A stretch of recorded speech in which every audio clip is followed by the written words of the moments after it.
Chapter 24 Tommy's. घाटी में प्रवेश करने के बाद दिन का उजाला उनके ऊपर छा गया, लेकिन टार्ज़न को छोड़कर वे सभी थके हुए थे, इसलिए उन्हें एहसास हुआ कि उन्हें हर कीमत पर आगे बढ़ना चाहिए, जब तक कि उन्हें घाटी के खड़ी ढलान से ऊपर पठार के तल तक चढ़ने के लिए कोई जगह न मिल जाए। टार्ज़न और ओटोबू दोनों को ही पूरा भरोसा था कि जुजान घाटी से आगे उनका पीछा नहीं करेंगे, लेकिन हालांकि उन्होंने दोनों ओर की चट्टानों के हर इंच को स्कैन किया, दोपहर हो गई और अभी भी दाईं या बाईं ओर भागने के किसी भी रास्ते का कोई संकेत नहीं था। ऐसी जगहें थीं जहां अकेले वानर मानव चढ़ाई कर सकता था, लेकिन ऐसी कोई जगह नहीं थी जहां दूसरे लोग पठार तक पहुंचने की उम्मीद कर सकते थे, न ही जहां टार्ज़न, जो कि शक्तिशाली और फुर्तीला था, उन्हें सुरक्षित रूप से ऊपर ले जाने का साहस कर सकता था। आधे दिन तक बंदर आदमी स्मिथ ओल्डविक को या तो उठाकर ले जा रहा था या सहारा दे रहा था, और अब उसे निराशा हुई जब उसने देखा कि लड़की लड़खड़ा रही थी। उसे अच्छी तरह से एहसास हो गया था कि उसने कितना कुछ सहा होगा और पिछले हफ्तों की कठिनाइयों और खतरों और थकान ने उसकी जीवन शक्ति पर कितना असर डाला होगा। उसने देखा कि उसने कितनी बहादुरी से आगे बढ़ने की कोशिश की, फिर भी वह कितनी बार लड़खड़ाती हुई घाटी की रेत और बजरी से गुजरती रही।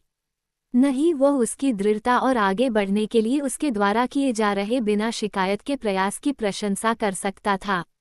अंग्रेज ने भी उसकी हालत पर गौर किया होगा। दोपहर के कुछ समय बाद वह अचानक रुक गया और रेत पर बैठ गया। इसका कोई फायदा नहीं है, उसने टार्ज़न से कहा। मैं आगे नहीं जा सकता। मिस किर्चर तेजी से कमज़ोर हो रही हैं। आपको मेरे बिना ही आगे बढ़ना होगा। नहीं, लड़की ने कहा, हम ऐसा नहीं कर सकते। हम सबने एक साथ बहुत कुछ सहा है और हमारे बच निकलने की संभावना अभी भी बहुत कम है, इसलिए जो भी हो, हमें साथ रहना चाहिए, जब तक कि, और उसने टार्ज़न की ओर देखा, तुम, जिसने हमारे लिए इतना कुछ किया है, जिसके प्रति तुम्हारा कोई दायित्व नहीं है, हमारे बिना चले जाओगे। मैं तो चाहती हूँ कि तुम ऐसा करो। ये बात मेरे लिए भी उतनी ही स्पष्ट है जितनी कि तुम्हारे लिए कि तुम हमें नहीं बचा सकते, क्योंकि यद्यपि तुम हमें हमारे पीछा करने वालों के रास्ते से खींचने में सफल हो गए, फिर भी तुम्हारी महान शक्ति और सहन शक्ति भी हम में से किसी को भी उस रेगिस्तानी बंजर भूमि से नहीं निकाल सकती जो यहाँ और निकटतम उपजाऊ देश के बीच स्थित है। बंदर आदमी ने मुस्कराते हुए उसकी गंभीर नज़र का जवाब दिया। तुम मरी नहीं हो, उसने उससे कहा, न तो लेफ्टिनेंट, न ही ओटोबू, न ही मैं। कोई या तो मर गया है या जीवित है, और जब तक हम मर नहीं जाते, हमें केवल जीवित रहने की योजना बनानी चाहिए। क्योंकि हम यहाँ रहते हैं और आराम करते हैं, इसका यह मतलब नहीं है कि हम यहाँ मर जाएंगे। मैं तुम दोनों को वाम्बोस के देश में नहीं ले जा सकता, जो कि सबसे नज़दीकी जगह है जहाँ हम शिकार और पानी की उम्मीद कर सकते हैं, लेकिन हम इस कारण हार नहीं मानेंगे। अब तक हमने एक रास्ता खोज लिया है। चलो हम चीज़ों को वैसे ही लेते हैं जैसे वे आती हैं। चलो अब आराम करते हैं, क्योंकि तुम्हें और लेफ्टिनेंट स्मिथ ओल्डविक को आराम की ज़रूरत है, और जब तुम मजबूत हो जाओगी तो हम फिर से आगे बढ़ेंगे। लेकिन जुजान्स, उसने पूछा, क्या वे हमारे पीछे यहाँ नहीं आ सकते? हाँ, उन्होंने कहा, वे शायद आएंगे, लेकिन जब तक वे नहीं आते, हमें उनके बारे में चिंता करने की आवश्यकता नहीं है। मैं चाहती हूँ, लड़की ने कहा, काश मुझे भी आपका दर्शन मिल जाता, लेकिन मुझे डर है कि यह मेरी समझ से परे है। तुम्हारा जन्म और पालन पोषण जंगल में जंगली जानवरों के बीच और जंगली जानवरों द्वारा नहीं हुआ, अन्यथा तुम में भी, मेरी तरह, जंगल का भाग्यवाद होता। और इसलिए वे घाटी के किनारे एक लटकती चट्टान की छाया में चले गए और आराम करने के लिए गर्म रेत पर लेट गए। नूमा बेचैनी से इधर उधर भटकता रहा और आखिरकार, एक पल के लिए बंदर आदमी के पास लेटने के बाद, उठा और घाटी की ओर बढ़ गया और कुछ ही पल बाद निकटतम मोड़ से आगे दिखाई नहीं दिया। 1 घंटे तक छोटी सी टोली आराम करती रही और फिर टार्ज़न अचानक उठ खड़ा हुआ और दूसरों को चुप रहने का इशारा करते हुए सुनने लगा। 1 मिनट तक वह बिना हिले डुले खड़ा रहा, उसके कान इतनी धीमी और दूर की आवाज़ों को भी तेजी से सुन रहे थे कि बाकी तीनों में से कोई भी घाटी की पूरी तरह से मौत जैसी शांति में थोड़ी सी भी दरार को नहीं पहचान पाया। आखिरकार बंदर आदमी शांत हुआ और उनकी ओर मुड़ा। क्या है? लड़की ने पूछा। वे आ रहे हैं, उसने उत्तर दिया। वे अभी कुछ दूरी पर हैं, हालांकि बहुत दूर नहीं, क्योंकि पुरुषों के चप्पल पहने पैर और शेरों के पंजे नर्म रेत पर बहुत कम शोर करते हैं। हम क्या करें, आगे बढ़ने की कोशिश करें? स्मिथ ओल्डविक ने पूछा। मुझे लगता है कि मैं अब थोड़ी दूर तक जा सकता हूँ। मैं बहुत आराम कर चुका हूँ। मिस किर्चर, आप क्या कहती हैं? ओह, हाँ, उसने कहा, मैं बहुत अधिक शक्तिशाली हूँ। हाँ, निश्चित रूप से मैं आगे बढ़ सकती हूँ। टार्ज़न जानता था कि उनमें से कोई भी सच नहीं बोल रहा था, कि लोग पूरी तरह थक जाने के बाद इतनी जल्दी ठीक नहीं होते, लेकिन उसे कोई और रास्ता नहीं दिख रहा था और हमेशा यह उम्मीद थी कि अगले मोड़ के बाद ही खाई से बाहर निकलने का रास्ता मिलेगा।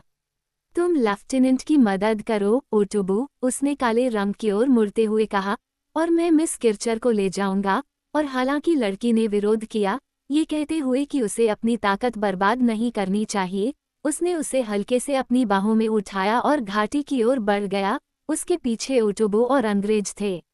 वे बहुत दूर नहीं गए थे जब पार्टी के अन्य लोगों को पीछा करने की आवाज़ों का एहसास हुआ, क्योंकि अब शेर इस तरह से चिल्ला रहे थे जैसे कि उनके शिकार की ताज़ा खुशबू उनके नथुने तक पहुंच गई हो। लड़की ने कहा, मैं चाहती हूं कि तुम्हारा नुमा वापस आ जाए। हाँ, टार्ज़न ने कहा, लेकिन हमें उसके बिना भी अपना सर्वश्रेष्ठ प्रदर्शन करना होगा। मुझे कोई ऐसी जगह ढूंढनी चाहिए जहां हम सभी तरफ से होने वाले हमले के खिलाफ खुद को सुरक्षित कर सकें। संभवतः तब हम उन्हें रोक पाएंगे। स्मिथ ओल्डविक एक अच्छा निशानेबाज है और अगर वहां बहुत ज्यादा लोग नहीं हैं तो वो उन्हें खत्म कर सकता है, बशर्ते वे एक बार में एक ही व्यक्ति पर हमला करें। शेर मुझे इतना परेशान नहीं करते। कभी कभी वे बेवकूफ़ जानवर होते हैं, और मुझे यकीन है कि जो हमारा पीछा करते हैं और जो उन स्वामियों पर इतने निर्भर हैं जिन्होंने उन्हें पाला और प्रशिक्षित किया है, योद्धाओं के खत्म हो जाने के बाद उन्हें आसानी से संभाला जा सकेगा।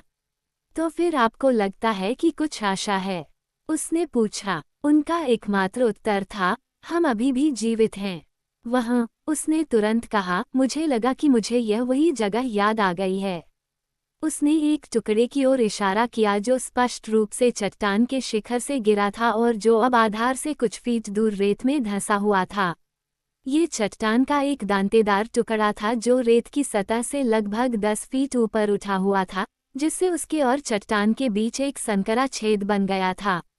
उन्होंने अपने कदम इसी ओर बढ़ाए और जब वे अंततः अपने लक्ष्य पर पहुंचे तो उन्होंने चट्टान और चट्टान के बीच लगभग 2 फीट चौड़ी और 10 फीट लंबी जगह पाई।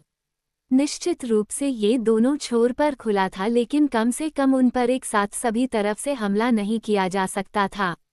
वे मुश्किल से ही छिप पाए थे कि टार्ज़न के तेज कानों ने उनके ऊपर चट्टान के चेहरे पर एक आवाज़ सुनी, और ऊपर देखते हुए उसने एक छोटे से उभरे हुए हिस्से पर बैठे एक छोटे से बंदर को देखा, एक बदसूरत चेहरे वाला छोटा बंदर जिसने एक पल के लिए उन्हें नीचे देखा और फिर दक्षिण की ओर भाग गया जिस दिशा से उनके पीछा करने वाले आ रहे थे।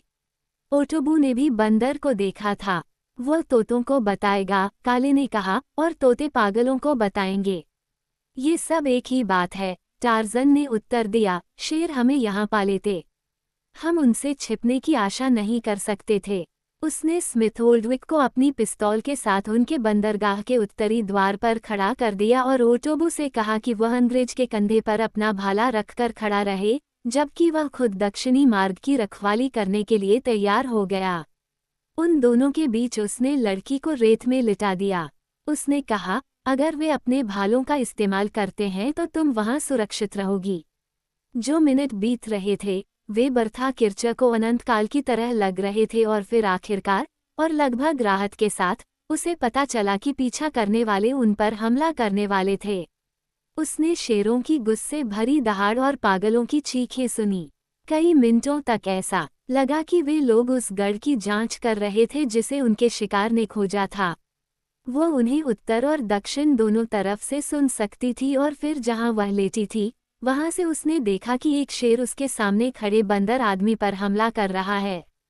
उसने देखा कि विशाल हाथ घुमावदार कृपान के साथ पीछे की ओर झूल रहा था और उसने देखा कि वह भयानक गति से नीचे गिर रहा था और शेर से जा टकराया। जब वह उस आदमी से भिड़ने के लिए उठा, उसकी खोपड़ी को उसी तरह साफ साफ चीर रहा था जैसे कसाई भेड़ को चीरता है। तभी उसने स्मिथ ओल्डविक की ओर तेजी से दौड़ते हुए कदमों की आवाज सुनी और जैसे ही उसकी पिस्तौल ने बात की, एक चीख सुनाई दी और एक गिरते हुए शरीर की आवाज आई। अपने पहले प्रयास की विफलता से स्पष्ट रूप से निराश हमलावर वापस चले गए, लेकिन केवल थोड़े समय के लिए। वे फिर से आए। इस बार एक आदमी टार्जन का विरोध कर रहा था और एक शेर स्मिथ ओल्डविक को हराने की कोशिश कर रहा था। टार्जन ने युवा अंग्रेज को शेरों पर अपने कारतूस बर्बाद न करने के लिए आगाह किया था और यह जुजान भाला के साथ ओटोबू था जिसने जानवर का सामना किया, जिसे तब तक काबू नहीं किया गया जब तक कि वो और स्मिथ ओल्डविक दोनों घायल नहीं हो गए और बाद में लड़की द्वारा लाई गई तलवार की नोक को जानवर के दिल में घुसाने में सफल हो गया। टार्जन का विरोध करने वाला व्यक्ति अनजाने में बंदर आदमी के सिर को काटने की कोशिश में बहुत करीब आ गया, जिसके परिणामस्वरूप एक पल बाद उसकी लाश शेर के शरीर पर गर्दन के साथ टूटी हुई पड़ी थी। एक बार फिर दुश्मन पीछे हट गया, लेकिन फिर से केवल थोड़े समय के लिए, और अब वे पूरी ताकत के साथ आए। शेर और आदमी, संभवतः प्रत्येक की संख्या आधा दर्जन थी। आदमी अपने भाले फेंक रहे थे और शेर ठीक पीछे इंतजार कर रहे थे, जाहिर तौर पर हमला करने के संकेत की प्रतीक्षा कर रहे थे। क्या यह अंत है? लड़की ने पूछा। नहीं, वानर पुरुष चिल्लाया, क्योंकि हम अभी भी जीवित हैं। शब्द उसके होठों से निकले ही थे कि बचे हुए योद्धाओं ने दौड़कर दोनों तरफ से एक साथ अपने भाले फेंके। लड़की को बचाने की कोशिश में टार्जन के कंधे में एक भाला लगा और हथियार इतनी जोर से फेंका गया कि वह पीछे की ओर जमीन पर गिर गया। स्मिथ ओल्डविक ने अपनी पिस्तौल से 2 बार गोली चलाई। जब वो भी मारा गया, हथियार उसके दाहिने पैर में कूल्हे और घुटने के बीच में घुस गया। केवल ओटोबू ही दुश्मन का सामना करने के लिए बचा था, क्योंकि अंग्रेज अपने घावों और शेर के पंजों से हाल ही में मिले प्रहार से पहले से ही कमजोर था। इस नई चोट के कारण वह बेहोश हो गया था और जमीन पर गिर गया था। जैसे ही वह गिरा, उसकी पिस्तौल उसके हाथ से छूट गई और लड़की ने उसे देखकर छीन लिया। जैसे ही टार्जन ने उठने की कोशिश की, एक योद्धा ने उसकी छाती पर छलांग लगाई और उसे पीछे धकेल दिया, और शैतानी चीखों के साथ उसने अपनी तलवार की नोक दूसरे के दिल के ऊपर उठा दी। इससे पहले कि वो उसे सही दिशा में ले जा पाता, लड़की ने स्मिथ ओल्डविक की पिस्तौल तान दी और शैतान के चेहरे पर एकदम से गोली चला दी। इसके साथ ही दोनों हमलावरों के कान चौंक गए और उन्होंने घाटी से गोलियों की बौछार कर दी। स्वर्ग से आए किसी देवदूत की मधुर आवाज के साथ यूरोपियों ने एक अंग्रेज गैर कमांडर की तीखी आवाज सुनी। शेरों की दहाड़ और पागलों की चीखों से भी ऊपर, वे प्यारी आवाजें टार्जन और लड़की के कानों तक उस समय पहुंची जब वानर मानव ने भी उम्मीद की आखिरी किरण छोड़ दी थी। योद्धा के शरीर को एक तरफ लुढ़काकर टार्जन ने अपने पैरों पर खड़े होने की कोशिश की। भाला अभी भी उसके कंधे से बाहर निकला हुआ था। लड़की भी उठी, और जैसे ही टार्जन ने हथियार को उसके शरीर से अलग किया और उनके शरणस्थल के पीछे से बाहर निकला, वो उसके पीछे पीछे चली गई। उनके बचाव के लिए हुई झड़प जल्द ही खत्म हो गई। ज्यादातर शेर भाग गए, लेकिन पीछा करने वाले सभी जुजान मारे गए। जैसे ही टार्जन और लड़की समूह के सामने आए, एक ब्रिटिश टॉमी ने अपनी राइफल को बंदर आदमी पर तान दिया। साथी की हरकतों को देखकर और तुरंत यह महसूस करते हुए कि टार्जन के पीले अंगरखे ने स्वाभाविक गलती की है, लड़की उसके और सैनिक के बीच में आ गई। गोली मत चलाना, उसने बाद वाले से चिल्लाते हुए कहा, हम दोनों दोस्त हैं। तो फिर अपने हाथ ऊपर करो, उसने टार्जन को आदेश दिया। मैं पीली शर्ट वाले किसी भी बेवकूफ के साथ कोई जोखिम नहीं उठाऊंगा। इस समय अग्रिम गार्ड की कमान संभाल रहे ब्रिटिश सार्जेंट ने आकर जब टार्जन और लड़की ने अंग्रेजी में उनसे बात की और अपने भेष के बारे में बताया, तो उन्होंने उनकी बात मान ली, क्योंकि वे स्पष्ट रूप से उन प्राणियों की नस्ल के नहीं थे जो उनके आसपास मृत पड़े थे। 10 मिनट बाद अभियान दल का मुख्य दल नजर आया। स्मिथ ओल्डविक के घावों पर पट्टी बांधी गई, साथ ही वानर मानव के घावों पर भी पट्टी बांधी गई, और आधे घंटे में वे अपने बचाव दल के शिविर की ओर चल पड़े। उस रात ये तय किया गया कि अगले दिन स्मिथ ओल्डविक और बर्था किर्चर को हवाई जहाज से तट के पास ब्रिटिश मुख्यालय ले जाया जाएगा। अभियान दल से जुड़े 2 विमानों को इस उद्देश्य के लिए लिया गया था।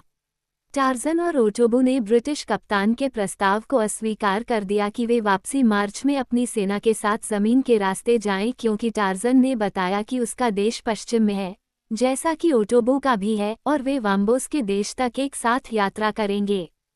तो फिर तुम हमारे साथ वापस नहीं जाओगे? लड़की ने पूछा। नहीं, बंदर आदमी ने उत्तर दिया। मेरा घर पश्चिमी तट पर है, मैं उसी दिशा में अपनी यात्रा जारी रखूंगा। उसने उसकी ओर आकर्षक निगाहों से देखा। तुम उस भयानक जंगल में वापस जाओगे? उसने पूछा। हम तुम्हें फिर कभी नहीं देखेंगे। वो कुछ देर चुपचाप उसकी ओर देखता रहा। कभी नहीं, उसने कहा, और बिना एक और शब्द कहे मुड़कर चला गया। सुबह कर्नल कैपल बेस कैंप से एक विमान में आए जो स्मिथ ओल्डविक और लड़की को पूर्व की ओर ले जाने वाला था। टार्जन कुछ दूरी पर खड़ा था जब जहाज उतरा और अधिकारी जमीन पर उतरा। उसने कर्नल को अग्रिम टुकड़ी की कमान संभालने वाले अपने जूनियर का अभिवादन करते देखा, और फिर उसने उसे बर्था किर्चर की ओर मुड़ते देखा जो कप्तान से कुछ कदम पीछे खड़ी थी। टार्जन को आश्चर्य हुआ कि जर्मन जासूस को इस स्थिति में कैसा महसूस हो रहा था, खासकर जब उसे पता होना चाहिए कि वहां कोई है जो उसकी असली स्थिति जानता है। उसने कर्नल कैपल को हाथ फैलाए और मुस्कुराते हुए चेहरे के साथ उसकी ओर आते देखा, और हालांकि वह उसके अभिवादन के शब्द नहीं सुन सका, उसने देखा कि यह एक हद तक दोस्ताना और सौहार्दपूर्ण था। टार्जन ने मुंह बिचकाते हुए मुंह फेर लिया, और अगर कोई पास में होता तो शायद उसकी छाती से एक धीमी गड़गड़ाहट की आवाज आती। वह जानता था कि उसका देश जर्मनी के साथ युद्ध में था, और न केवल अपने पूर्वजों की भूमि के प्रति उसका कर्तव्य, बल्कि दुश्मन लोगों के प्रति उसकी व्यक्तिगत शिकायत और उनके प्रति उसकी नफरत भी मांग करती थी कि वह लड़की की कपटपूर्णता को उजागर करे। और फिर भी वह हिचकिचाया, और क्योंकि वह हिचकिचाया तो वह गुर्राया जर्मन जासूस पर नहीं बल्कि अपनी कमजोरी के लिए खुद पर। उसने उसे फिर कभी नहीं देखा, इससे पहले कि वह एक विमान में चढ़ जाए और पूर्व की ओर चली जाए। उसने स्मिथ ओल्डविक को अलविदा कहा और युवा अंग्रेज का बार बार दोहराया गया धन्यवाद फिर से स्वीकार किया। और फिर उसने उसे भी ऊंचे चक्करदार विमान में ऊपर उठते देखा, और तब तक देखता रहा जब तक कि जहाज पूर्वी क्षितिज से बहुत ऊपर एक धब्बा बनकर हवा में गायब नहीं हो गया। टॉमी अपने बैग और सामान लटकाए वापसी मार्च जारी रखने के लिए बुलावे का इंतजार कर रहे थे।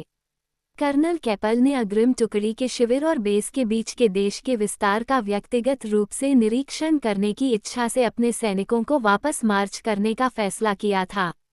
अब जब सब कुछ प्रस्थान के लिए तैयार था, तो वह टार्जन की ओर मुड़ा। मैं चाहता हूं कि तुम हमारे साथ वापस आओ, ग्रस्टोक, उसने कहा, और अगर मेरी अपील में कोई प्रलोभन नहीं है तो संभवतः स्मिथ ओल्डविक और वह युवती जो अभी अभी हमें छोड़कर गई है, वह ऐसा कर सकती है। उन्होंने मुझसे तुमसे सभ्यता में लौटने का आग्रह करने के लिए कहा था। नहीं, टार्जन ने कहा, मैं अपना रास्ता खुद ही अपना लूंगा। मिस किर्चर और लेफ्टिनेंट स्मिथ ओल्डविक केवल मेरी भलाई पर विचार करते हुए कृतज्ञता की भावना से प्रेरित थे। मिस किर्चर, कैपल ने आश्चर्य से कहा, और फिर वह हंस पड़े, तो आप उन्हें जर्मन जासूस बर्था किर्चर के नाम से जानते हैं? टार्जन ने एक पल चुपचाप दूसरे की ओर देखा। यह उसकी कल्पना से परे था कि एक ब्रिटिश अधिकारी इस तरह से एक दुश्मन जासूस के बारे में बात करेगा जिसे उसने अपनी शक्ति के भीतर रखा था और भागने की अनुमति दी थी। हाँ, उसने जवाब दिया, मुझे पता था कि वह बर्था किर्चर थी, जर्मन जासूस। क्या आप बस इतना ही जानते थे? कैपल ने पूछा। बस इतना ही, बंदर आदमी ने कहा। कैपल ने कहा, वह माननीय पैट्रिशिया कैनबी हैं, जो पूर्वी अफ्रीकी सेना से जुड़ी ब्रिटिश खुफिया सेवा की सबसे मूल्यवान सदस्यों में से एक हैं। उनके पिता और मैंने भारत में एक साथ सेवा की है और मैं उन्हें उनके जन्म से ही जानता हूँ। क्यों? यहाँ कागजों का एक पैकेट है जो उसने एक जर्मन अधिकारी से लिया था और अपने सभी उतार चढ़ावों के दौरान इसे अपने साथ रखती रही है, अपने कर्तव्य के निष्पादन में एकनिष्ठ। देखो, मुझे अभी तक उन्हें जांचने का समय नहीं मिला है, लेकिन जैसा कि आप देख रहे हैं यहाँ एक सैन्य स्केच मानचित्र, रिपोर्टों का एक बंडल और एक हॉप्टमैन फ्रिट्ज शनाइडर की डायरी है। हॉप्टमैन फ्रिट्ज शनाइडर की डायरी, टार्जन ने विवश स्वर में दोहराया। क्या मैं इसे देख सकता हूँ, कैपल? ये वही आदमी है जिसने लेडी ग्रास्टोक की हत्या की थी। अंग्रेज ने बिना कुछ कहे ही वह छोटी सी किताब दूसरे को थमा दी। टार्ज़न ने जल्दी जल्दी पन्ने पलटे और एक निश्चित तारीख ढूंढी, वह तारीख जब ये भयानक घटना हुई थी, और जब उसे वह तारीख मिल गई तो उसने तेजी से पढ़ना शुरू किया। अचानक उसके होठों से अविश्वास की एक चीख निकली। कैपल ने उसे सवालिया निगाहों से देखा। भगवान! बंदर आदमी ने कहा, क्या ये सच हो सकता है? सुनो। और उसने बारीकी से लिखे गए पृष्ठ से एक अंश पढ़ा। अंग्रेज सुअर पर एक छोटा सा मजाक किया। जब वो घर आएगा तो उसे अपनी पत्नी का जला हुआ शरीर उसके शयन कक्ष में मिलेगा, लेकिन वो केवल यही सोचेगा कि यह उसकी पत्नी है। अगर वॉन गॉस ने मृत नीग्रो के शरीर को प्रतिस्थापित किया होता और लेडी ग्रास्टोक की अंगूठियां उस पर डालकर उसे जला दिया होता तो लेडी जी हाई कमांड के लिए मृत की तुलना में जीवित रहने पर अधिक मूल्यवान होती। वह जीवित है, टार्ज़न चिल्लाया। भगवान का शुक्र है, कैपल ने कहा। और अब मैं तुम्हारे साथ वापस आऊंगा। बेशक मैंने मिस कैनबी के साथ कितना बुरा किया है, लेकिन मैं कैसे जान सकता था? मैंने स्मिथ ओल्डविक को, जो उससे प्यार करता है, ये भी बताया कि वह एक जर्मन जासूस थी। मुझे न केवल अपनी पत्नी को खोजने के लिए वापस लौटना होगा, बल्कि मुझे इस गलती को सुधारना होगा। इस बारे में चिंता मत करो, कैपल ने कहा। उसने उसे यकीन दिला दिया होगा कि वो कोई दुश्मन जासूस नहीं है, क्योंकि आज सुबह जाने से ठीक पहले उसने मुझसे कहा था कि उसने उससे शादी करने का वादा किया है।